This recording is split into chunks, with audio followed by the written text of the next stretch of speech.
Lowery scratches his balls, it kills the flu virus. Stomach flu. His balls are so deadly.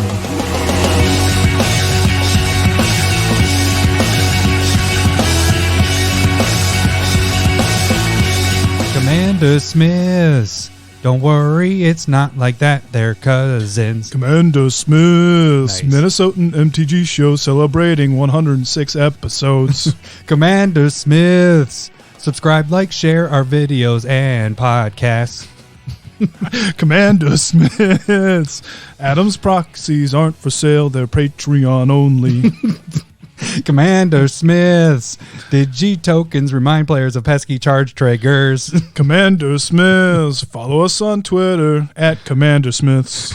CommanderSmiths. A beer of Lowry's will not be shared with Adam. Oh. CommanderSmiths. Magic set spoiler reviews our Fav5 lists. CommanderSmiths. A spotlight deck. A spotlight deck. CommanderSmiths. Don't be a dick. It's a top 10 list. CommanderSmiths. Slaughter on site and listener giveaways. CommanderSmiths. Win the quip with Smith's Insta-Specs of the week. We don't do that anymore. Nope. CommanderSmiths. Hashtag meat force and mashed potatoes. Gross. CommanderSmiths. ANL questions and Garuk's dong. CommanderSmiths. Oh, good for you. Here's to another 100 more. 106 more. Yeah, 106 this was more. supposed to be song 100. Thanks, Bill from Woodbury. Oh, boy. Okay, so that is Chocolate Rain Yeah. from Tay Zonde. It is a YouTube special from like over a decade ago. And by far our longest song, like a minute and 30 seconds. We flew through that, though. That was a great job by us. We started practicing it and we were both laughing as we were doing it. I was like, fuck it, no, let's do this Let's just do live. this. We're All right. not going to read the rest of them. So yeah, that was pretty much like take 1.5 or whatever on that. Mm-hmm. Welcome, CommanderSmiths. We are the CommanderSmiths. I'm Adam Smith. And I'm Lowery Smith. Don't worry. We're cousins. This is episode number 106, right? As Larry said in the song. We have, what are we doing today? We have quite a bit we're doing today, right? We are doing a list from Louisiana Leo on cards to cut. Cards to cut for patrons. Yep. And we've actually been discussing this, and we have different ideas. Yeah, it's good. We have similar good to have. cards that we think we should probably go, but then different ideas. Because, well, we'll get into it later. Whatever. Yeah. Doesn't matter. You're wrong. Wait. Except my wrong is how you built your deck. So I know. we'll talk about that in a little bit. But then we also have our Fave 5s. We're going to do Planeswalkers. Yeah. Because we also want to discuss, like, Planeswalkers. Our play group. We don't really Use Planeswalkers that too much. much. Yeah, I mean, it's like, Is there like one, maybe two a deck, if that? Sometimes I completely forget about using them, but we kind of wanted to have a discussion. a little bit on of a discussion on like maybe looking at that when you're building a deck, look at Planeswalkers a little bit more because there are multiple abilities on them, and don't just look at the ultimate. The ultimate's you're not going to get that very often. Sometimes you are. Sometimes, but not very often. So we're going to kind of go through that. And I keep seeing you reach for a beer, so why don't we just talk about the sharing with Adam beer? This is a Morning Latte Imperial Coffee Milk Stout from Toppling Goliath out of Iowa. I enjoy this company. Cheers. I've had this one so far. I like that a lot. Thank you for your insight. It's good on my tummy because I've had a rough week this week with the flu bug, stomach flu bug hit the boys. Well, hit my oldest on Saturday when we were up at the cabin. Yeah. And then my youngest got it on Monday night into Tuesday. And then I thought I was free and clear. And then it hit me yesterday. And I was just like, oh, I was fucking miserable. So today is the first day of I'm going to get it. No, I've stayed away from you except for that time we made out when I first saw you. That's why I know. Don't worry, we're going cousins. to get it. No. And then to finish off the episode, I will do an update on dollars to duels. Oh, you want to do it there? Yeah, we'll do it in the beginning. Well, whatever. We can do it right now. Oh, yeah. Is that what we're we can doing do it all over the place. We can do it whenever. I was just at the end of the notes because I forgot about it. Well, that's what I was going to get into because we have quite a few new patrons this week. This is probably the most new patrons we've gotten in one single week. So Which ones do we have for our new ones? We end up getting Nick Cooper. Woo! He's a good man. Woo! Wait. I got this. I need to come up with compliments for the other two. Okay, go ahead. Keep going with the other ones. We have a Zach Olson. Oh, look at that. They're cheering for him. He's must be pretty popular with the ladies. And then we have a John Hartness. It's his huge Garuk dong. I'm pretty glad we don't do that anymore. We did talk about dick sleeves a lot up at the cabin. We did. And appreciate you, John Hartness as well, Zach Olson and Nick Cooper. You're all fantastic as the button bar stopped. Well, no, I pressed it because Yeah, it's like a 3-minute applause, so you have to press it again to get it gone. They deserve those 3 minutes. Yeah, let's just take a 3-minute moment of applause. Don't talk about anything else. But yeah, thank you guys. That is awesome. This is the most new patrons in 1 week that we've had, or even in a month for sure. Other than like this the month first has been month kind of crazy. Yeah, we really appreciate everybody out there supporting us, and I don't know if it's because of how cool we are, or if it's probably not. Possibly because of the pick your proxy proxy month. But yeah, so that just ended. So everybody that was involved or had donated this last month, we'll be sending out an email through there with all the proxies you can have a choice of. And also segue, we did this the wrong month, but we met our patron goal of $200 for. So we will start up a Discord. Yep. And I should have probably pushed that to next month because I'm pretty sure everybody's pulling their money after this month. We're going to be down again. Everybody's like, got my proxy. Now I'm out of here. Yeah. Pretty sure that's how that's working. We'll see. I don't know. Not to give you guys any ideas, but, so we're going to get the Discord started for patrons. So if you guys want to, if you haven't become a patron yet, that is a good incentive to become a patron. We'll start that up. If you don't hear our voice or communicate with us enough, we're giving you more chances. There you go. That's a Larry's bonus for some for people. Yeah, my wife would look at that as a detriment, but whatever. Okay, so a couple things. Another thing, we didn't beat last month's. We didn't break the record like we had previous months. There we go. But it was close. It became our third highest downloaded month. So it was up there, but we were just off a little bit. And we even got that extra leap day, and we still... That extra day. That extra day. But we do need to give away... Oh, that's true. A card. So we have a drawing we're going to do on the air. The first one is going to the... This is going to be the sleeves. The sleeves. With, kill them, and we'll sign the sleeves and send a token. So... You're either a lucky ducky or a kind of unlucky ducky. Depends on whatever you want. You want to pick it? Am I drawing this? There you go. You read it. Ooh, okay. The sleeves is Devin Neff. Devin Neff. Yeah, he's a long-time listener. Ducky.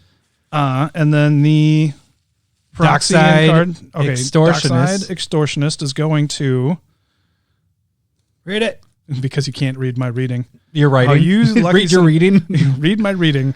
The Besh around. The Besh. The Besh gets the nice. Dockside Extortionist. Oh, sweet guys. Well, you both are lucky duckies. One of you might be a little more lucky than the other. Depends on how you look at it. If you like her autographs and kill him tokens. Another thing we got going on. Oh, do you want to talk about the $1 to duels now, or do you want to talk about it at the end? You're writing, so you might want to talk about it at the end. Nope, we're good now. You want to talk about making... Da-da-da. Well, let's just do a quick talk about the $1 to duels that you did with Card Sphere. Okay, so I was trading a bunch of cards, and I did a breakdown of it. So I did end up getting a Bayou for a main played from Canada, because they are the nicest people that I know of. So it was $180 worth of card. I'm trying to find my notes. Very prepared right now. Well... You were expecting to do it at the end, and it's your handwriting. You can't even read it. I can't help you here. This looks like Braille to me. Like, where is it, Lowery? Give me a second. So you sent in. How long did this take you? About? I'd say like 3 months. 3 months. Not bad. I'm still on like 7 of them that have sold of my under $1 or around $1. But none of my second. I have 1 second level where I've sold more cards, but nothing that's gone further than that yet. What the shit is this? I don't know. Maybe we should cut this whole segment because I don't know if it's in this notebook. I have 3 for notes. Oh, okay. Well, do you know off the top of your head? Or what? Is this a complete cut this and we just do it next week? Although you did talk about it. I can go and... Let me go get my notes. Lowery. I'm going to go. I'll be right back. Oh, there it is. Okay. So I did have it. You didn't have to leave. I didn't have to leave. Nope. All right. So after a quick pause, Lowery left the building, came back with another notebook and did not find it in that notebook, and then found out that it was in the original notebook that we were looking at, or he was looking at. So after you've deciphered your own writing and figured out that this is the dollar to duels, how did it all work out? Okay, so one thing that I do is I call it pillaging. So I go into and go through bulk and I go, hey, either this has better value or I find cards that I think will go up. Which was a lot easier to do before, 10 years ago or whatever, because people weren't using the internet to figure out, oh, this card is actually worth something. But they actually, a lot of places, don't they have a person that kind of goes through those boxes sometimes and picks out the obvious ones? Yeah, it's harder and harder as time goes on. Mm-hmm. Well, because you have other people pillaging it and everything, right? The idea is to get to that box as soon as that as it gets out. Yeah, because more people are doing this. The store is doing it. Like it makes a ton of sense. So, so some of the stats, I traded away 123 cards through 42 different packages. Average card value was $1.49 that I traded away. Okay. Net value. So what I did, for cards, I spent $27.98. Nice. And then for shipping the 42 packages, I spent $25.20. So a little more than half. So total spent was $53.80 or 10 cents, and I got a $180 card for that. Nice. That's kind of where. So $130 return off of all that. Yeah, $129.84 that I netted in the value. And I even went down through, for cards that I spent it on, I did 77 cards I spent 20 cents on. 25 cards were pre-bought, so it came in commander sets or maybe in boxes or whatever. Generally hold on to stuff that I got in boxes, but commander sets, when they're like, Soul Ring every time, I got too many Soul Rings, I'll get $250 for that. You know what I mean? So you can find those values in what they're giving you in the stuff that you don't use from the Commander product for sure. That's a good idea. I have so many fucking Soul Rings. Yeah, and so it's just like at this point, I'm willing to go up to 20 decks. I only need 20.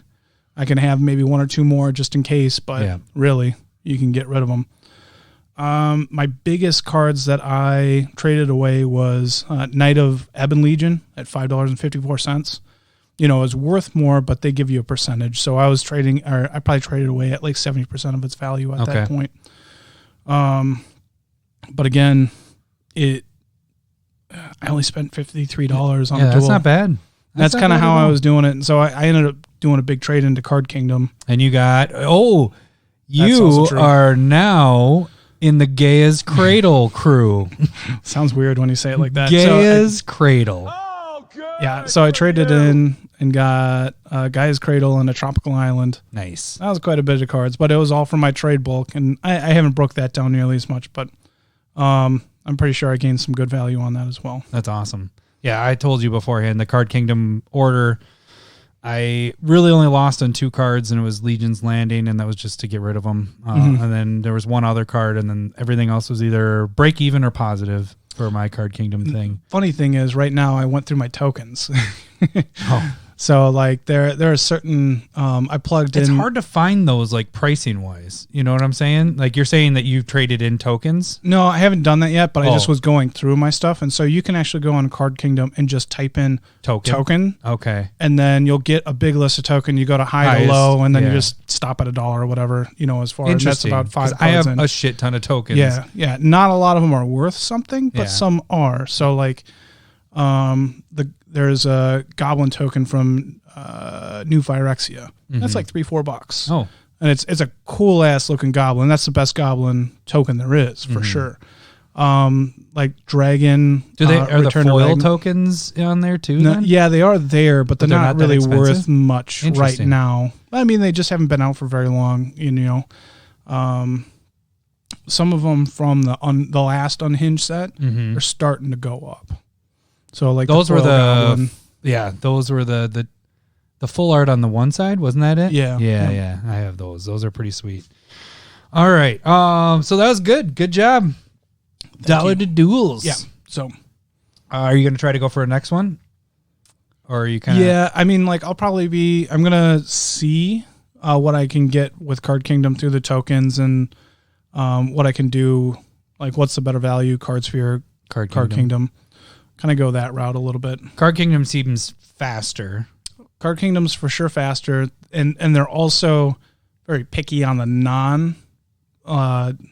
near mint cards. Like, some of them I was like, okay, I can see... So... Full value, I traded in what they said was going to be $750 worth of store credit. And I was like, you know what? I could see them taking off about $50, like eyeballing it, looking at cards, just going, no, probably not. And they took off $100. Yeah. And I was like, whoa, woof. Buzz your girlfriend. Woof. That was more than I intended. Buzz's girlfriend. And so I wasn't super happy. But then again, I was like, one thing when I started trading back on MTG Salvation decade plus ago, was I was trying to trading up as something like a bunch of low value cards for one card, like $1 cards for a $10 card. Somebody's like, there's no way you can trade away 100 lightning bolts, which would be like $300 at the time, for an underground sea. I'm saying, fuck that guy. That's exactly what I just did. No, you know what I mean? You can do with Card Kingdom easily. With Card Kingdom or Card Sphere, like if you're vigilant enough and you're aggressive with it and you know what you're doing, you can definitely make some value out of that. And you know, obviously it's a little tougher when it comes 1-to-1, and I gave up a lot of value for that. Yeah. You know, those cards, but with Card Sphere I didn't give up nearly as much value. You know what I mean? I just was like 100%, and I know my average that I traded away is probably at like 70%. But it was like, that's well worth it because I'm gaining that value. I only spent $53, even if I'm paying full price for a Bayou, still gaining that value. Right. Sweet. Well, high five. Damn it, you got the flu. God. Wash that hand. Don't touch anything else. I'm going to scratch my balls. Did you know that when Lowery scratches his balls, it kills the flu virus, the stomach flu. His balls are so deadly that all you have to do is scratch them. So anybody else in the metropolitan area of Minneapolis, St. Paul, come scratch my balls. Scratch his balls if you feel. That image is just not nope. Okay, should we move on? I don't trim. See, that was going to be one of my controversial questions at some point. Controversial questions. Do you manscape? I don't manscape. I manscape. I don't. Well, I trim. See, back in the day when I was in I trim like 2-3 times a year. Oh man. So you basically, what your beard looks like right now is pretty much what you can imagine downstairs looks like. But about half. Jeez. I trim the beard twice a year. That's what you just said you did with your ball sack. I said 2 to 3. Oh, so you got that extra one. Yeah.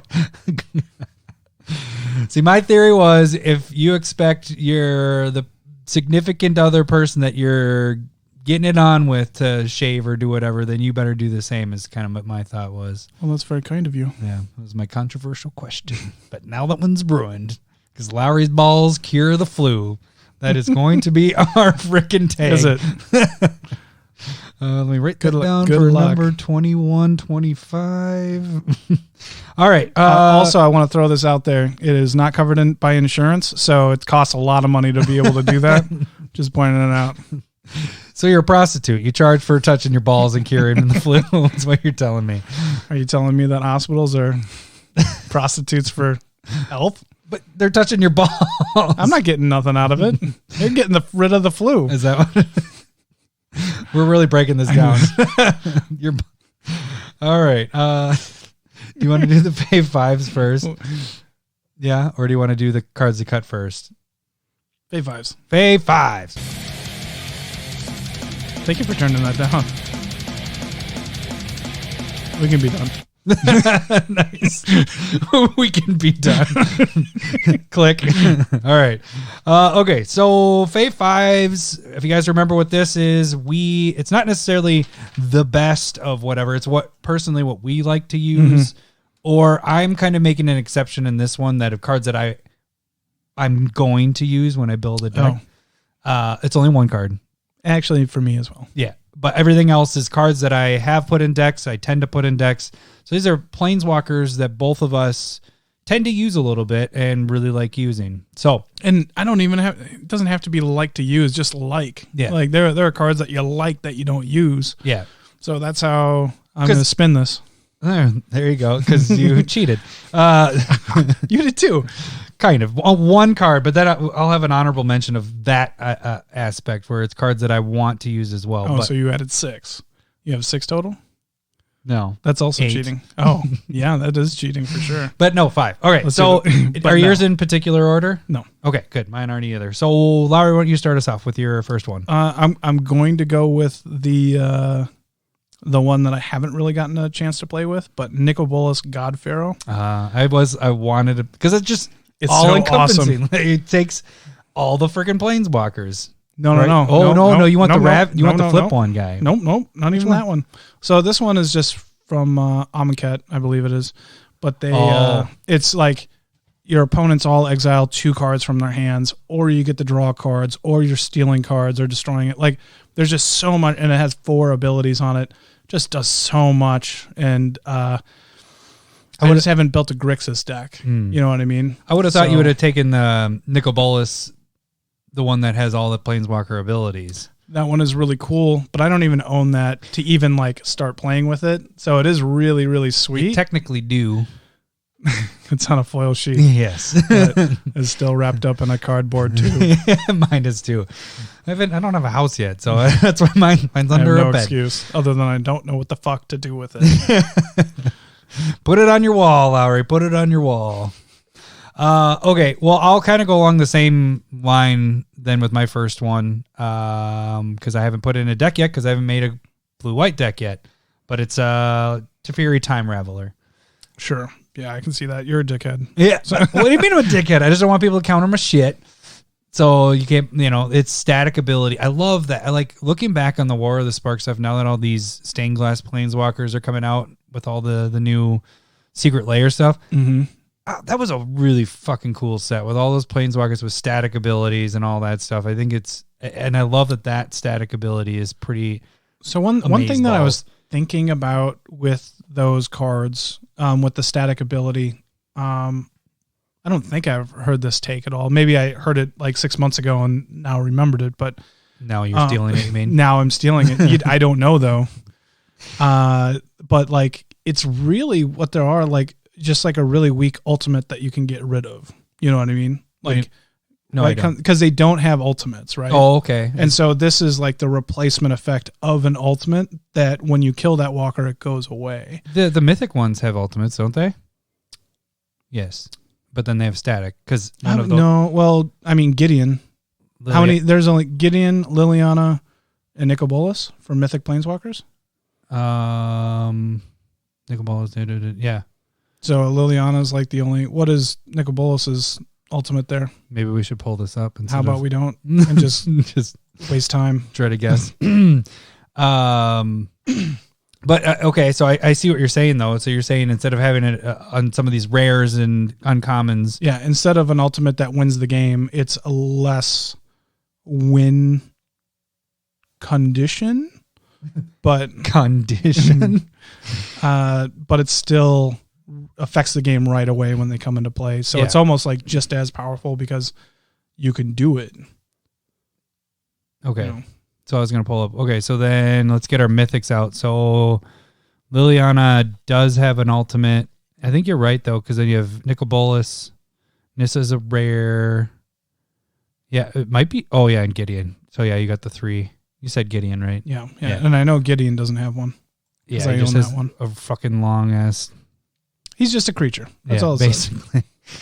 When it's not your turn. But, yeah, I love when it is your turn. Teferi because, I mean, there's a lot of times I play the land that allows you to play your creatures at instant speed or whatever, you know, and I like that its plus ability is allowing you to play spells like at instant speed. So you're not going for but then also it hinders people, you know, it's a 3-drop. That's friggin' amazing. And then it hinders people from playing instants and all that on your turn or any other turn. Yeah, the card seems really, really good. So, all right, what's your next one?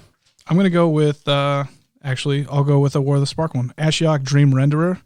That's on my honorable mention. This is like all the hate cards in one, and I love it because it's graveyard hate, it's searching hate, it's only 3, you know, it's 2 colors, but 3 mana.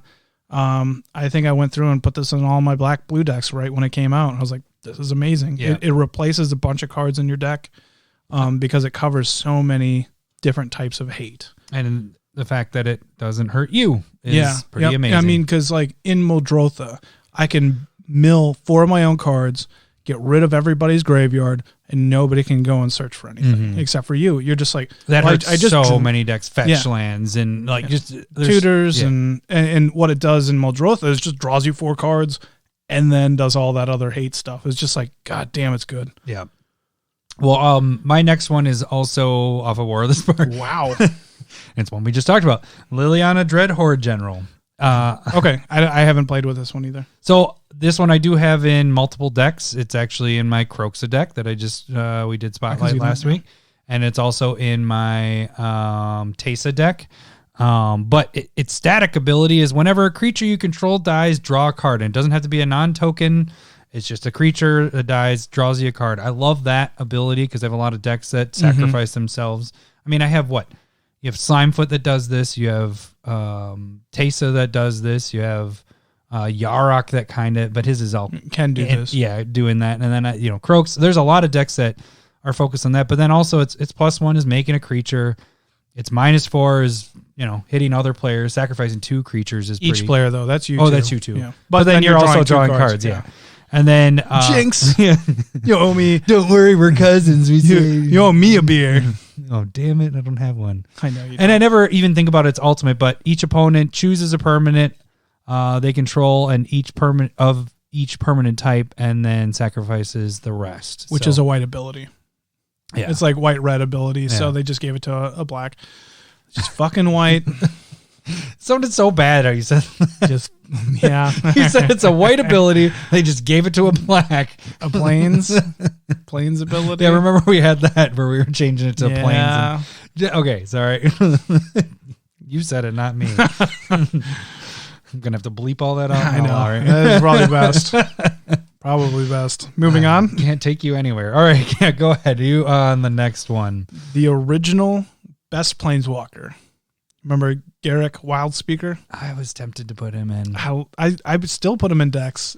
2 green, 2 colorless, and it's just the big thing is you can minus them to put out a 3/3 beast, which isn't anything really, but if you're in the lands is always nice. Yeah, but untapping 2 lands, like if you have like Gaia's Cradle. Gaia's Cradle. What? You have one now. I do. I'm gonna fucking abuse that shit. Crop to rotation. I have a sneaking suspicion that our play group is starting to play with a lot more non-basic land hate.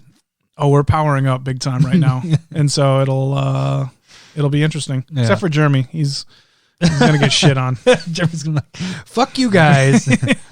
No, that's what he's the one that should be running the most land hate, just going fuck you. Yeah, he doesn't play a lot of green. I can't think of a deck that he has with green. So yeah, screw us. But even the ultimate is easy to achieve, and it's an overrun +3/+3 and trample. Like I felt like this went really well in my Marisi deck. It gives you a ramp, gives you a creature. Like if you're running a token deck, gives you extra. Like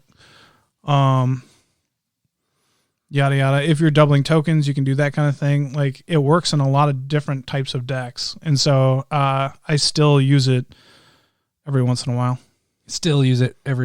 Yeah. You put it in a recent deck? No. I did have it in Marisi initially. I did end up cutting it, and I think I had it in my Reina deck, and I ended up cutting it as well. It's a little like it's a Fav5 that you really want to put in, and then you're like, no, I gotta cut it. The problem is in like creature centric decks, it's kind of at the same spot as some really good creatures, and so it's like, well, this is creature heavy deck like Marisi, like Reina. You're just Might like, as well have a creature in that spot. Exactly. Yeah. So it just doesn't end up fitting the theme quite well enough. Yeah, I got So- you. Although it is making a creature. I mean, yeah. So is a creature. Touche, but this one makes more. I too have an uncle. One of the new ones that I really like that I first saw you play when we went to one of our old listeners we actually just talked about, Mike's house. But Huatli Radiant Champion has one that I've put in deck recently. But that card just seems so freaking good. Like, Yeah. it's so easy to ultimate. It's probably one of the more easiest planeswalkers to ultimate. And then once you do, you're just drawing like crazy. Mm-hmm. Especially if you're in that type of deck, for So sure. what that card does is it comes in. I don't remember how many loyalty counters and all that comes in, but it's +1 or plus X is put a loyalty counter. +1. Put a loyalty counter on it for how many creatures you have. And then you don't attack that turn, so you can block anything coming your way. And then you ultimate and then draw a card for every time you any type play of creature comes into play. Doesn't mean it matter if it's a Tokens. token. Yeah, anything that comes in. And I first saw you play it at Mike's house, and I was like, "That's fucking good," because we couldn't hit it. I saw what you or one turn in already at ultimate status, and I was just like, "Shit, we can't even touch that." And then you were just like, draw card, and you didn't kill it because it went past it so much. Mm-hmm. They were able to keep pumping it up and doing all that. You crap. even have the potential to just like ultimate it through 2 more turns after you've already ultimate it. Like, I think eventually we killed it because you only had the ultimate once. But what's its even minus ability? Is it? It gives a creature +X for the amount of creatures you have. So that's even brutal. Like that could be turn that game winner or kill. Like toss it on a double striking creature or a flying creature or shadow creature. I'm on Marisi right now because of Louisiana Leo. Yeah. But I mean, I just put that Huatli is in my Tolsimir deck, and so I really love it in that deck because I'm making wolves, getting blockers out there, and then it just freaking pops off. So that's one of my favorites right now. What's your next one? It's going to be Nahiri the Harbinger. This is probably one of my. It's for sure. It's probably my number one right now because red white needs that kind of help, and what this does, it's red white 2 colorless. When it comes into play, you can, or has X amount of loyalty, but you can plus it to discard a card and draw a card, which is not something that red white really does well. And then you can minus it to exile a tapped creature, artifact, or just a normal enchantment. And so that, and it Has it's some removal exiling built it. into it. Yeah. And that's really nice. And then the ultimate doesn't really matter, but if you ultimate, you can go and get any creature from your deck, put it into play, and you can attack with it, and then it goes back in your hand at the end of that turn. That is a very nice. So that it's unlikely to ultimate. No, but the first 2 are just awesome because you have one that's drawing and one that's removal right there and built you're just in on like, your card. Too much land, draw another card, gets you to somewhere. You don't have to tap Or any you mana need a for it. land, discard this to try to find a land. Yeah. So it just adds a lot of really good utility for red white that it needs that. I like that. I like it, Lowery. Thank you. All right, my next one. Now I'm getting into the old guys. So my number 4, but not 4 in order. I will do Sauron Markov. Yeah, I can see you doing that. I like this one because it is an answer for those life gain decks, and you just bring somebody's life to 10. I don't say it goes into every black deck, but it is one that's pretty fun to, and a lot of people play with it too. But it's a good. We just saw it this past weekend, not this weekend. I saw it, yeah. Yeah, that was great. I stole it. I was up around everybody, and then I went down to 10. around everybody. It's a scary card to see when you know somebody has it or it's on the board. You're like, all right, don't look, like, don't look at them in the eyes. Just like start looking. They're like the down. teacher, and you're like the student that don't want to be. Please called don't on. call on me. Please don't call. I don't know the answer. The answer's no. I'm not here. Except for I think maybe it came out twice because I think there was one time I was like, "Hey, I'm a 3. Can you bring me back? Get me to 10. Yeah. Do that for me." So, and they didn't. No, but I haven't played with this for a little bit, but it is a card if I'm heavy on the black. If it's 2 because there's 3 black, 3 colorless. Yeah, so it'll be mostly in like a mono black deck or maybe 2 colors. But it has to fit in theme, so I'm not going to necessarily the -10. What's the other abilities on it? Because it's always Put the person. It's nothing. Yeah, They're bullshit. What is the other? It doesn't even matter. I want to know now that I've said it. Hang on. It's like deal 2 damage to a target and you gain 2 life. And then the ultimate is it's still a $14 card, and it's been printed ridiculous card. 3 times, 2 times, twice at least. And then Masterpiece. Oh yeah. Okay, so it's +2 is do 2 damage to target creature or player, and you gain 2 life, and then the -3 is somebody's life is 10. -7, you control target player during the next player's turn. Has that ever happened? That is never awesome. in the history of Magic. I have not seen. Although number 2 should put this in as Eureka deck. I don't think I realized this was a taking turns thing. Yeah, that's a good point because you could do that. Yeah. I don't know if he cares. You remember that, right? What? When he took your turn? Yeah, I do. That's why you're bringing it it horrible. Do it to other people. But yeah, this one is just like a fun card that it's always like that, and the Sphinx does that same thing. That's always fun to have in. Yeah, I played the Sphinx a lot more than Soren Markov. Yeah, for sure. So. All right, your last one, Lowery. Jace the Mind Sculptor. Yeah, you do like that guy. Yeah, I opened this in the box of World Wake. And I told you to trade it right away. You tried to have me sell it. We tried to set it up. And I was like, I'll just wait until tomorrow. Still have never sold a card on eBay. Yeah. Even though you had a friend that gave you those Force of Wills and stuff. And you're like, I'll sell them for you. And then you're like, how about I just give you money and I'll just hold on to these? I'm a hoarder. Yeah, you totally are. You'll trade up the wazoo, but when it's with money getting into your, you're like, I don't want to do it. What is this foreign currency? I know how to trade. Or get fake money from colorless if you don't know this. And it's just the brainstorm ability when you're running fetches is amazing. I love it in Eureka. It's amazing in that. Well, yeah, you were playing Eureka and I was playing. Is that where I went and got the Platinum Empyrean, put that into play, and then you're like, Jace, bounce that back to your hand. I'm like, fuck, I am so dead. But you didn't die that game. I think I won that game. Yeah. Somehow. Yeah, you're at 1 and you still won that game. That was amazing. Oh yeah, it's because you went up to 4 life. We've talked about that. Yep. And then I hit land, and a Soul Ring. Yep. It was 3 land and a Soul Ring, so 4 fucking cards, and all I had to do was hit you for 4 damage, and I hit a fucking Soul Ring. I'm not bitter at all. That was a good game. Yeah. So, but what was that card again? What are we talking about? Jason Mind Sculptor. Oh yeah. Jace. He's useful in a lot of things. Yeah, I mean, having the 4 abilities on him is pretty nice. And we'll get into that a little bit about the ability stuff. All right, my number 1 is just one that you can go in any deck if you really don't have any removal. But it's Ugin, the Spirit Dragon. So the original. I think people like that more than I do, but it's a damn good card. I put it in a lot more. Mine was between Ugin and Karn, but Ugin just wipes the board more. That's what you're putting that in there for. Yeah, sure. I mean, Karn is nice because you can pick off. You're like exile that. Mm-hmm. But Ugin is such a nice, just wipe the whole board and can go into any deck. And I like it too that you can choose. For me, I put it in my Kadena deck because morph cards are colorless. And so you can keep your creatures around unless somebody else has a heavy colorless deck. Yeah. So another artifact deck or Eldrazi deck or something like that. But that's where, in my mind, Ugin goes into those 3 types of decks perfectly. Yep. And so, but super powerful, really good. You can even lightning bolt stuff, Yeah. And it's a little bit of awful. removal. So you don't want to do that for 8 mana. But no, that's a lot.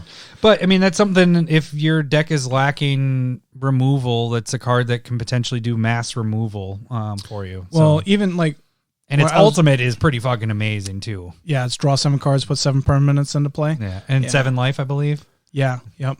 7, and so 7, 7. the first time that I used that, I put that in my Brago deck. So it was just 3 damage, blink it, 3 damage.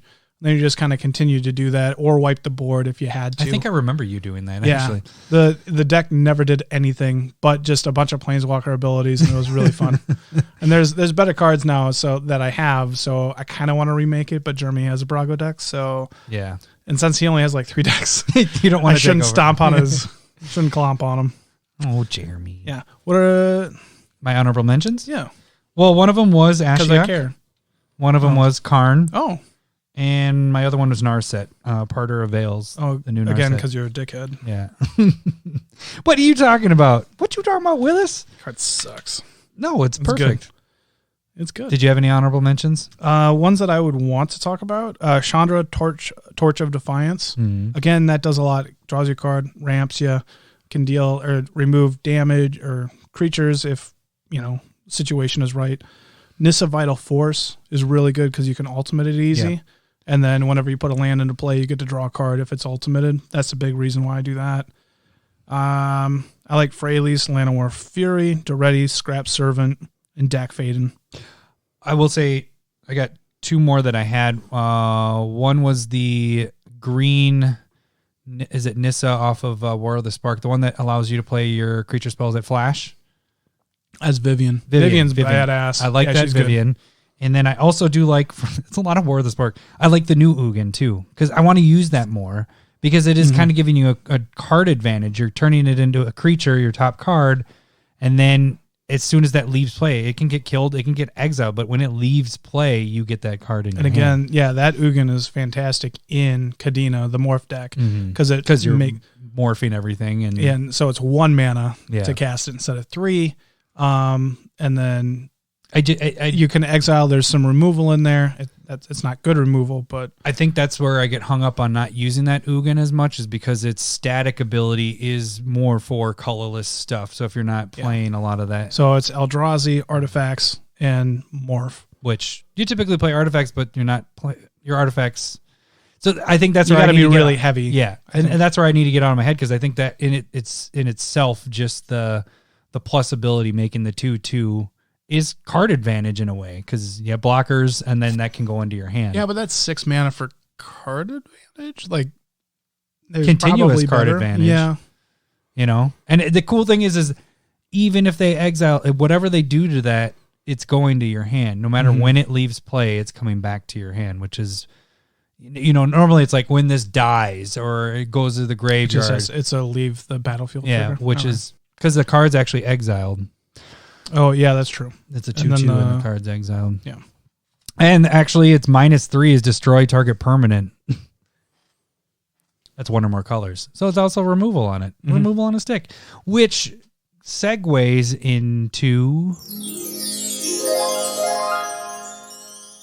What? Our Planeswalker discussion. Oh, Planeswalker discussion. Okay. Because actually I had that as... need to use Ugin the Ineffable more because of its abilities on there. And that's kind of what I wanted. You did the segue, and I was like, I don't know if that was a good one into a Planeswalker discussion. Because this is an example of that, because I feel like this has 2 abilities. That one is a draw potential, giving you a meat force. Sure. Also, you have a removal potential, spot removal with that. So on a card, you have a little bit of all that. The creature, it's just colorless spells cost 2 less. So that can help you. Signets are free. Yeah. Soul Ring's free. Monocrypt's free. Yeah. I mean, you didn't get that one because it's 0 already. I gotcha. I knew it. I'm just sympathizing with the listener for sure. No. You were going into your next thought. You're like, okay, what am I going to say next? You got me there. Yeah. Okay. Not listening to Adam. No. You can't turn the not sharing with Adam to not listening with Adam. Hashtag not listening to Adam. Shit, that's going to start now. And I know Trombley and Jeremy are going to be the first ones on board. Anytime you do anything on Twitter, not listening. Hashtag not listening to Adam. I'm just going to start typing underneath CSL so people think it's you. And then like, you guys have to listen to me. Yeah. You can't do that. I might cut all this part because then I don't want people to do the hashtag. Not listening. You have that power. Yeah. You have that power. I have the power. All right. So I kind of got into this talk on the way up to Guy's weekend, and then I kind of brought it up to you when we got there. We had a 4-hour drive, and Trombley was driving, and I had my brother Joe on the back, and he was doing work stuff. And so Trombley and I were just fucking talking Magic the entire way. I'm pretty sure he was doing work stuff because you were talking Magic the entire way. Joe's into... he likes Magic. Yeah. Not saying he doesn't like Magic, but he might not like 4 hours of discussion. How well he played and everything, because the last time I saw him play wasn't that... like he was knowledgeable. He was just cheating with Soul Ring and Sensei's Top, which we've bitched about in the past. And we found out that he was. Yeah. We didn't talk about that on the last podcast. I don't think so. We did. Maybe we'll just bring it up every time we talk about Joe. Remember, he was cheating. Yeah. If we're repeating it, which was only a week ago, that's really bad if we don't remember. But Trombley and I confronted him, and then Joe said it. He was like, yeah, you guys are making fun of me about cheating with Soul Ring and Senseis. I was like, yeah, you did hear that? And he's like, I was. I was like, what? You son of a bitch. I was like, how are you doing? He's like, I was putting it on my chair. And then every time I was like reaching down and like pretending to stretch or something. I was like, you son of a bitch. So then I told you, and then we just keep an eye on it. Yeah. I don't feel bad either. Anyways, back to on that long drive, I was having a discussion with Trombley, and I was like, it's kind of funny because he was a kid, by the way. Joe he was at that time. Yeah.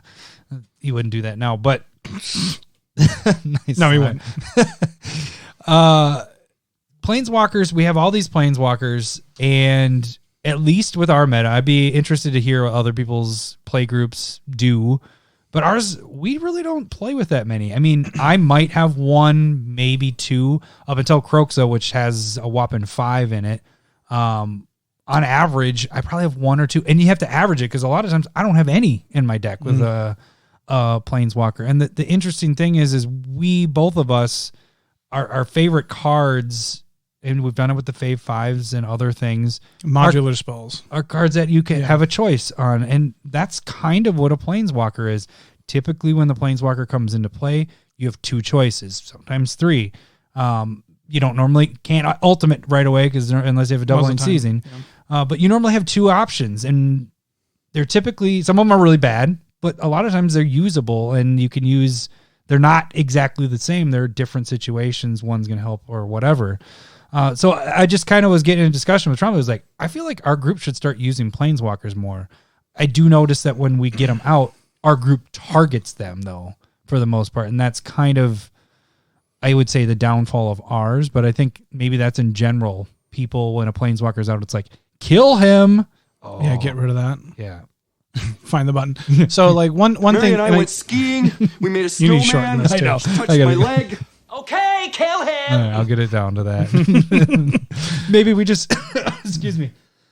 Maybe we just talk through the beginning part of that, and then we get to the kill him part. Stop.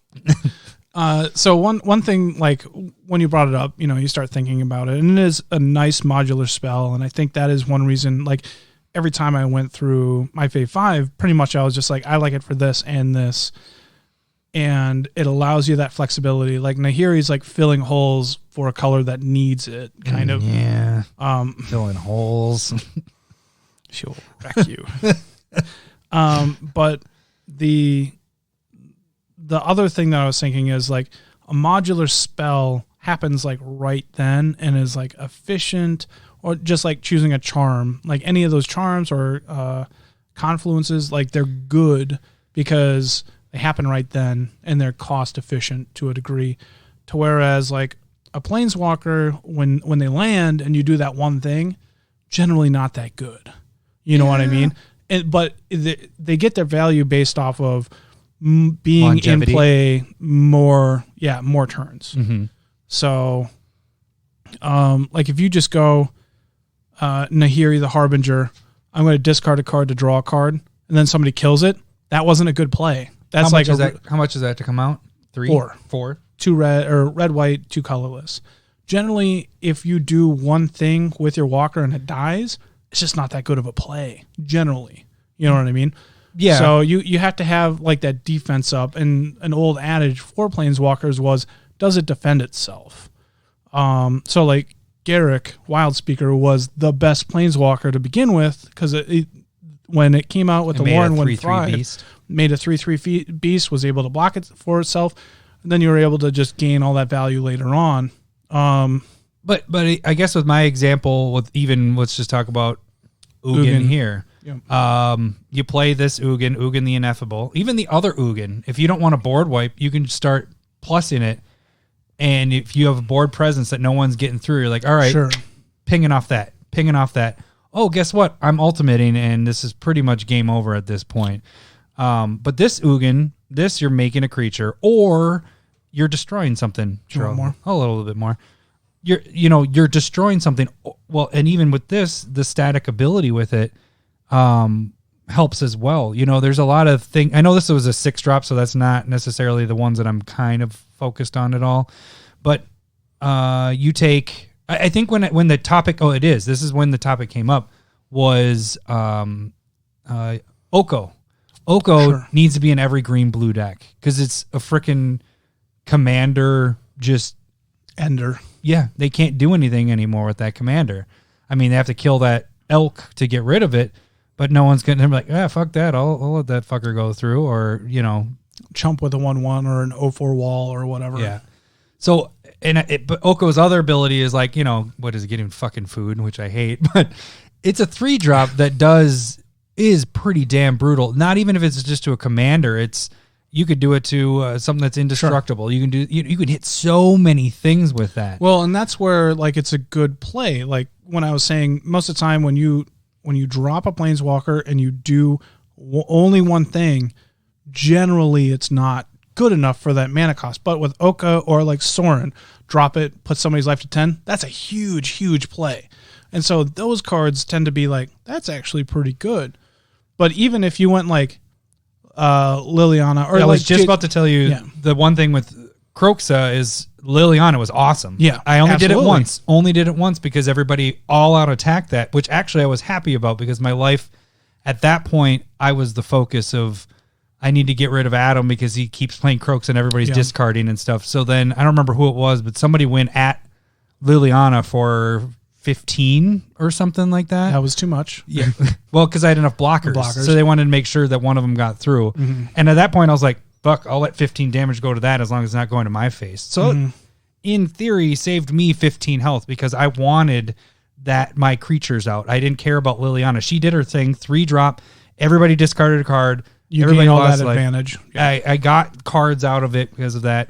She did her thing, and that's a 3-drop. That's a pretty good 3-drop right there. Mm-hmm. I had other things I could do, but that was the other point. Is I was going to say is it's life gain. Exactly. Yeah. I said it can be an additional life. Lily was targeted, and I was going to let her die. At that point, she did her thing, and I was moving on. So that's another thing to it is like it is, even if it does only serve for like. Think of it as you're playing it, you're getting, let's say you get one ability out of it. I guess this is my question to you. You're playing it, you're getting one ability out of it, and you're gaining life. Just pretend like it's life. Is that worth it? Like a spell. If you're playing a spell that gives you a pretty decent... No, let's not talk about crappy planeswalkers. Let's talk about decent planeswalkers. I could look at it like life gain, but sometimes they wouldn't have attacked you anyway.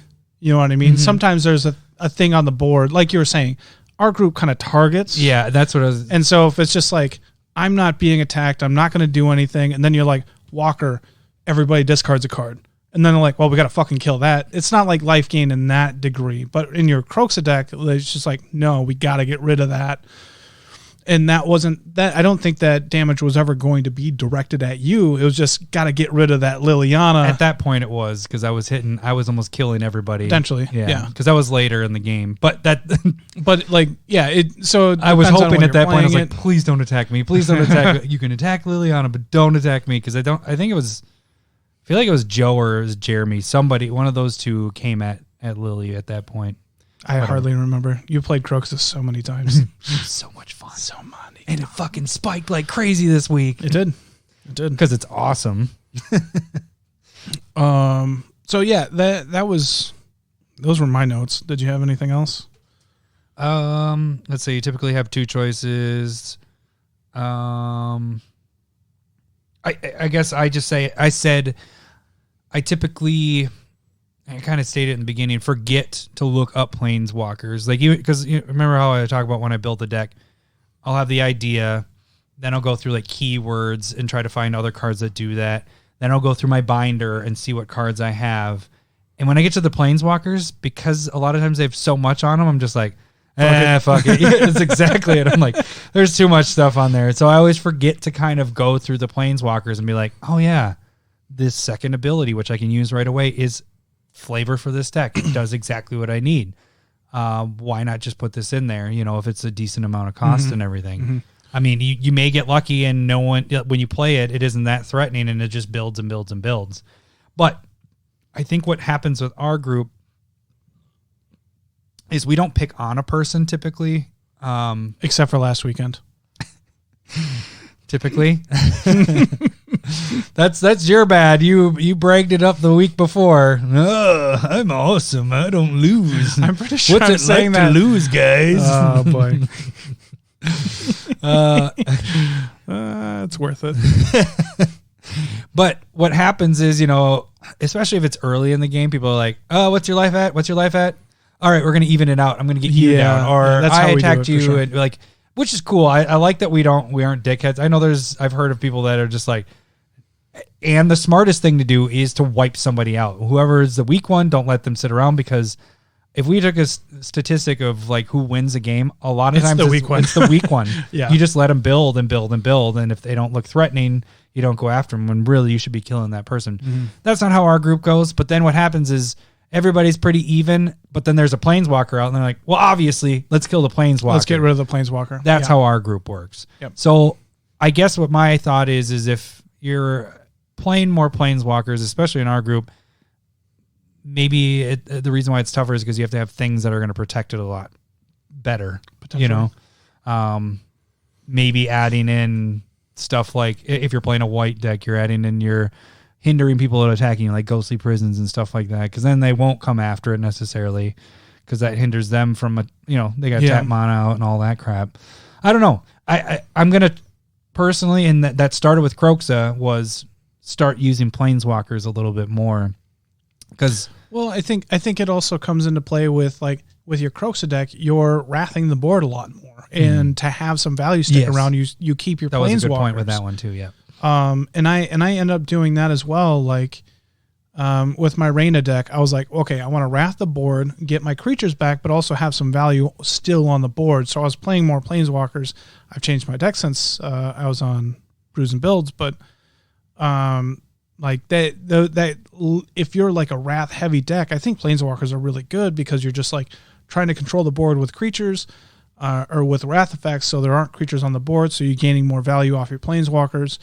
Or there isn't a lot of pillow forting for planeswalkers as well. Like, they're just starting to do that with the creatures. Mm-hmm. So like Propaganda or Ghostly Prison, they don't stop people from attacking your planeswalkers. Yeah. It's just your... That's a good point, yeah. So there isn't that kind of like pillow forty protection for them yet either. They're at 4 mana at this point. That's a good point. Yeah, I forgot about that. Those are just to players and not to planeswalkers. Yeah. So I think that's they need a rat of bit. that. No, just keep it how it is. It's good enough. Change it. I don't know. I'm gonna start using them a little bit more, I think. Or I'm gonna make a conscious to look at all the abilities and try to see if any of these fit, instead of just being like, there's a lot of words, I'm going to skip this. That's section in my binder. Next. That's why you don't play with old cards either. Yeah, exactly. Why is there a block of text on this card? Well, that's what I was showing Tropley too, because then we were talking about that. It was that whole, I was like, man, you got to see some of these old cards like Necromancy and the other one that brings it back. All it needs to say is target a creature in the graveyard, bring it into play, and it's an aura has on flash. That. Yeah, but no, what it says is enchant graveyard or dead target creature in your graveyard. But then it turns into, when it hits play, then it hit the microphone. When it hits play, we're being aggressive. Then it turns into an enchant creature. Like, it changes its enchantment status. I'm not talking about necromancy now. I'm talking about Animate Dead. But not anime. Anime Dead has a fucking that's word of text, the old too. one, yeah. But then there's the Dance of the Dead or something like that. The other one, Ice Age. Yeah, but then I don't know if it's Dance, but it does the same thing as Animate Dead, except the creature comes in tapped, and it gets -1, -0. I think it's actually +1. That's Animate Dead. Nope. Oh, that is, yeah. The other one is like gets +1/+1, comes into play tapped. On your upkeep, you can tap 1 and 2 black and a colorless to turn it untap it. But read the wording on that. It's like it targets a creature unnecessary in the graveyard, and then it changes what it is once the creature comes out of the graveyard. And it's like, what? This could be 2 lines long instead of it's a novel. So those I skip. Book on tape for Animate Dead, please. Exactly. Yeah, that's a good one. All right, I think that's about it, right? Are we good? Yeah. Should we move into cards to cut? Although it's a little You're cutting, so it's like, Jesus, that's a little too that literal. sounds really bad. Yeah, Sorry, I didn't mean that. You're cutting, right? No. This is really depressing music All right. and a depressing podcast. For depressing, we sure laugh a lot. I know. Okay, to cover the pain. We have a deck from one of our patrons, and this is from Louisiana Leo. You've heard his name before, I'm sure. Yeah, we drink his beer. It's amazing. We do. It's really, really good. And he sent us a deck. What deck did he send us last? This is going to be Marisi, Breaker of the Coil. This is the only way I'm building this deck because I really wanted to build this, and then fucking Trombley built it, and then you built it. I And also I'm like, built it. fucking A, I won't You ever can't build do it. this deck. Now, You can't do Louisiana Leo, this is my out. So there was a list of things that I was we were both going after, kind of similar stuff. One thing that I feel like I want to at least preface how I saw his deck was going like, he had like deal damage effects through his like auras and equipment. So like when they dealt damage, draw a card or draw 2 cards, discard a card, go get a land, stuff like that, or destroy an artifact or enchantment. I was seeing that as kind of a theme. And so I kind of wanted to keep that together, along with like his evasion was through like cheap flyers, not necessarily combat manipulation, which I think that's probably where you looked at, and that's how I built mine, because I did build mine. I was like, I also tried my best not to turn his deck into mine. Like, you should do everything that I did, which you shouldn't do. Like, he's doing his own spin. There was a couple of cards on there where I was like, ooh, that looks cool for sure. There was like a green wasp when it dealt. It was like a flyer when it dealt damage, destroying an artifact. I was I did like that. Yeah, yeah. I was like, because that's good awesome removal card. right there. That. Yeah.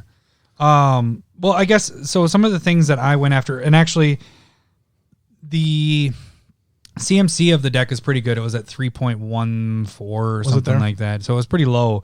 So it's funny because the ones that we just both of us had on our list to cut were higher casting cost, big creatures. Mm-hmm. So why don't you start with yours?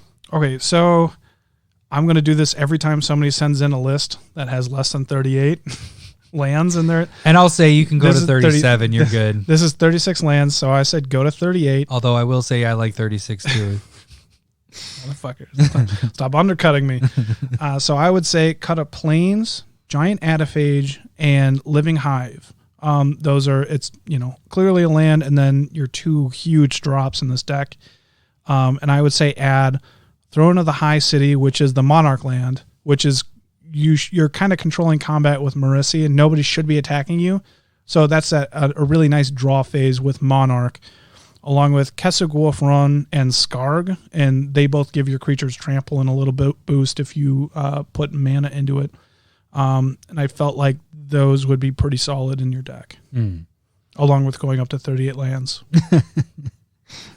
I'll repeat it. 37 works too. You're fine. Whatever. You can do 37 if whatever. Whatever. Go into yours.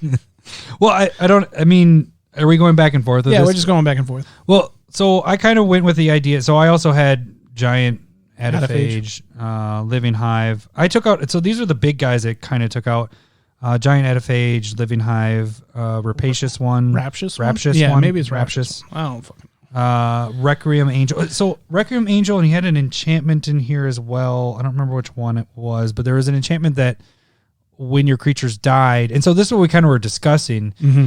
You had 2. Louisiana Leo had 2 things that dealt with like his creatures dying and making 1/1 flying spirits, which is awesome if you're planning on your creatures dying. So that might mean that his play group does a lot of board wipes, and that's something that we don't know. But he wasn't running any Wrath, so there wasn't anything there that was going to be able to enable it. That was very obvious that he was going to be able to take advantage of those cards. So I removed those along with like Ministrant of Obligation, and that one has an afterlife thing. So when it dies, it makes a 1/1 flying angel. Mm-hmm. Does it even have lifelink? It might have, no, it's just vigilance, I believe. So I took those out, and I kind of went with. I liked the idea. So there was a couple of things I really liked when I was going through the deck. You have Kinjalius Sunwing, which is that pterodactyl thing that when opponents' creatures come into play, they come into play tapped.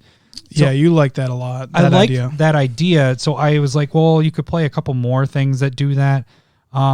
But then I was also liking the idea. He had a few things in there where it was like double damage or double strike type damage.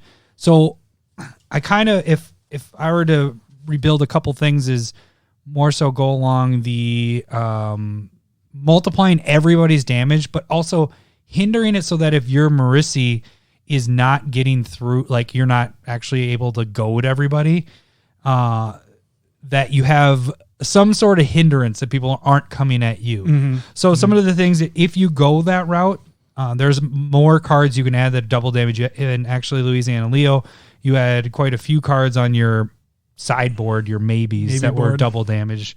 But if you did go that route, I would add in things like, Windborn Muse or Crawl Space or Ghostly Prison.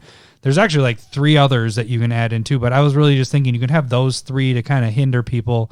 Crawl Space makes it so that people can't attack you with more than 2 creatures.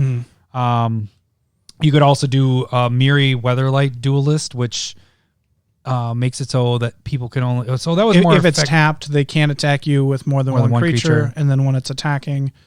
Players can't block with more than one creature. Yeah. So that can really fuck shit up, especially if you go... And that's that combat manipulation that you're able to do with that. So I guess I'll jump into that part too. Was so that you could also use Audric, Master of Tactician, which is if you attack with 3 or more creatures, you get to choose how people block. And then also I've seen Lowery use this card, which does some pretty brutal damage, but Master Warcraft. I love that card. It's the hybrid white. What is it? Boros, right. Instant. Yeah, and so you choose how a person attacks and you choose how everybody blocks. So you just do it on your own and you go, I attack with all my creatures. None of you guys block. Or you can do it in other situations where... no, you can, you can do it. So you can you're going to attack him with everything. He's going to block with this and kill off as many. So it can be like, there's multiple ways you can use that thing. Yeah. And then it's really cool. Their board's open at that point, and then you come in on your turn and you're goading everybody, and then chaos. And moving on. Chaos. And another way that I've used that is just going, it's like a fog effect. Like if it's just you versus the other person, they're like, well, I need another turn. So 4 mana, you don't get to attack this turn. I get 1 more draw step. Let's see. Normally I'm fucked anyway, but generally it's like a quick, okay, I don't have to figure it out. So it's coming back to me type thing. And then kind of the last part of my stuff was, I had the tap stuff. So there's Herb Rast the Hidden, which gives your guys haste, which can be pretty brutal. That is a big thing.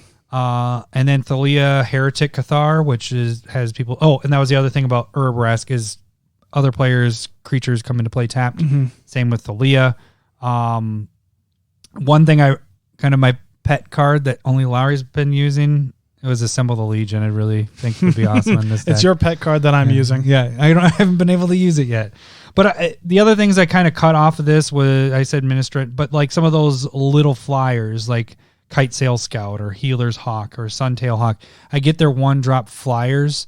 But if you're late game and you get those, they might not help as much. And I felt like there was other things you could replace that instead. Like a 1-drop might work with like Mother of Ruins or what's the new one? Giver of Ruins?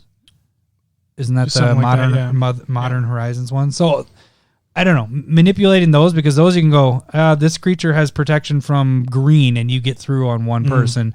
Or it's also a protection spell for your Marisi if you're worried about your Marisi dying. If there's like a Blasphemous Act, you're able to save a creature or Mother of Ruins.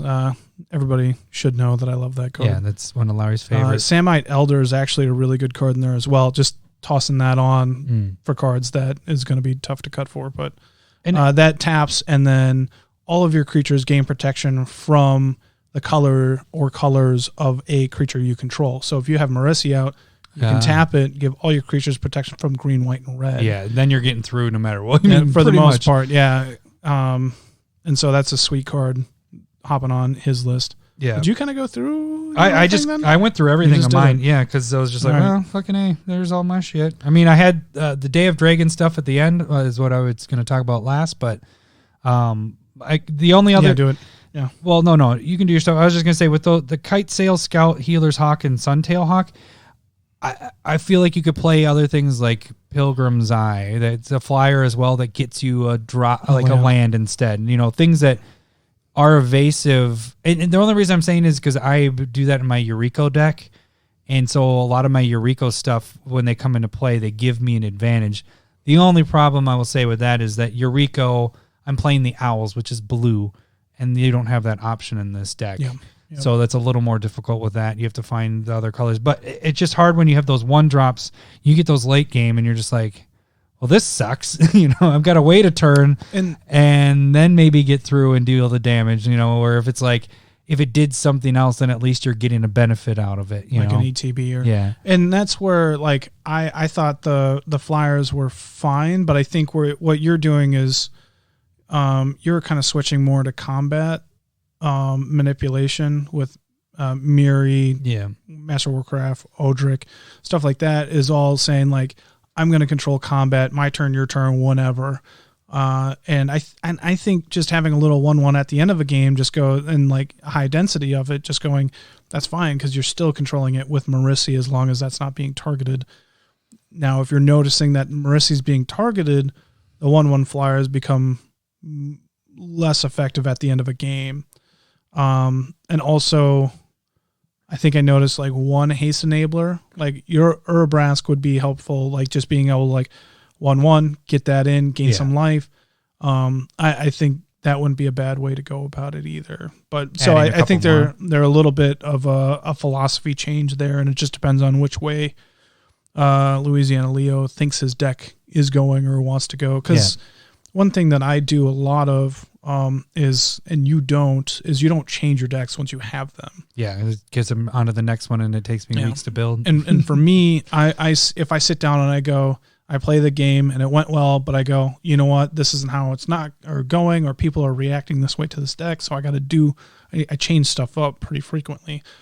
So if your play group, Leo, is going like, well, fuck Marisi, and they're just targeting it, then it's like, okay, I need to add more protection in there. And segue, protection stuff for me. Yeah. And we discussed it, like it seems like there's a bunch of wraths in your play group.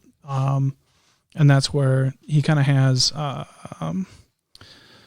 Regeneration. Oh, you're talking about his, those were some of the ones that we had both had. Two cards that I would take away is I'd cut Aspect of Mongoose, which is an aura that gives hexproof and it can go back to your hand, or Regeneration, which is old school.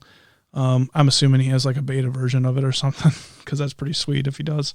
But then I would add in cards, 2 creatures that add indestructible, which would be Selfless Spirit, which is a 2/1 flyer, sacrifice it, all your creatures gain indestructible, or Dauntless Escort, which is a 3/3 ground creature, but sacrifice it, gives all your creatures indestructible. So it saves you from those wraths if you have them.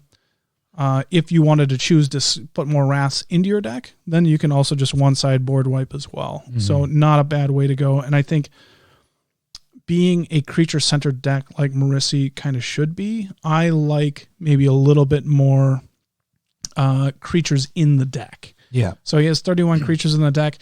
I'd want to probably lean to not a huge difference, but like 35 to 40. Yeah. And then try and get those benefits out of there, because then every time you're always going, if somebody board wipes and you don't have that protection, you're like, well, next turn, creature.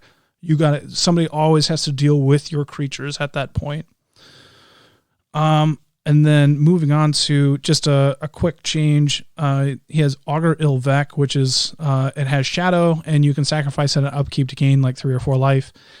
But one thing that he didn't have, I would totally add in Spirit and Doll. This is from Future Sight, and you can forecast it for a white and a colorless. Give one of your creatures shadow. Or that's a good idea. It's a 3/1 shadow. Mm-hmm. You know what I mean? So you're getting one of your creatures right that turn to actually be able to get through. Yeah. So it seems like kind of a strict upgrade there.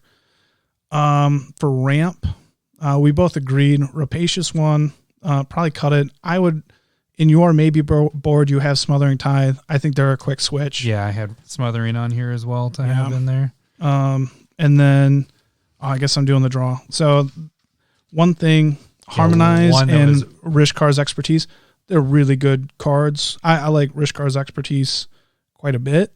But in this deck, You can have Orin Viper and Keeper of Fables. Frostfang?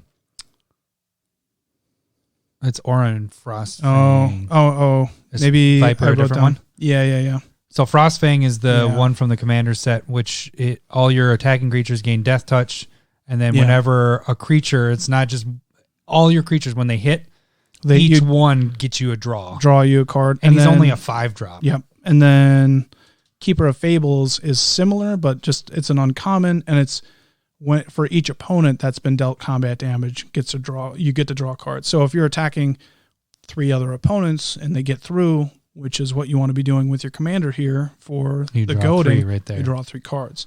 So those 2 cards, I think fit theme a little bit more. And then the last one I would say is a haste enabler. For creature heavy decks, I love Rhythm of the Wild, which is new from last year. Red, green, colorless. The enchantment. Your creatures can't be countered, and then they have Riot. So I like that. They can add haste or give them a +1/+1. So like going back to the indestructible creatures, Selfless Spirit, you can give haste, so that gets that flying through. But your Dauntless Escort doesn't need it, but it could become a 4/4 blocker, which is nice and given that creature. So it gives you that flexibility when it comes to that thing, but also just giving the haste, being able to, like, at the end of the game, somebody wraps, you're like, okay, I need to go Marisi, haste, flyer, haste. Yeah. And you're getting through. Like, that's huge, I think. And I would end up cutting Hunted Troll. I love that's I loved the idea that you had here. Yeah. But then Larry did do a point. He pointed out to me when I was like, I love that card, because he's like, I'd cut it. I was like, I love that he's giving creatures and then you can attack with them. But there's a good point. So the big thing is you are getting in with 1/1 flyers, but Hunted Troll gives 1/1 flyers. So they have blockers. And so they have blockers. I wouldn't want to necessarily give my opponents blockers. Unless you were going more on my things have shadow or whatever. If you weren't doing the flying part, then this might be a better idea. Yeah. Yep. I would agree with that. But since you're relying on, a plethora of 1/1 flyers for one, giving somebody flyers seems not the best. Yeah. So, but otherwise, yeah. What about, did you have a Day of Dragons with this? I think he has enough with like Beastmaster Ascension, his overrun style cards, Gisela. I think that's more than enough for Day of Dragons IMO. So IMO, in my opinion, I'm really cool and hip.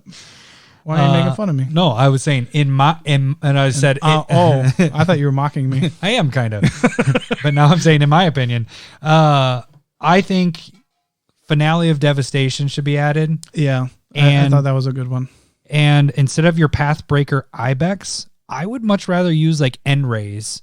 If you're not going to use Craterhoof, I almost think End-Raze would be better in this because that gives them vigilance. So you find Finale of Devastation, go find your End-Raze, and then as an ETB enters the battlefield. It gives all your creatures 2/2 and trample and vigilance, and you're also paying 10 to go get it. So you're giving them 12+12. And that's your game winner right there. That's what you hold to once everybody's dead and it's between you and one other person. Because goading sucks at that point because it forces them to attack you. That's my biggest thing with this deck. And if you have the 1/1 flyers and they can't really block, like it's not that good. That's why I thought if you had a Craterhoof, that's of course an ad. But End-Raze is really good because you could use this middle game or whatever. Beginning game. Be amazing. Beginning of the game. You should win at that point. But being able to attack, and then you still have blockers if it's down to 1v1. You're all out attacking, all your stuff is still there.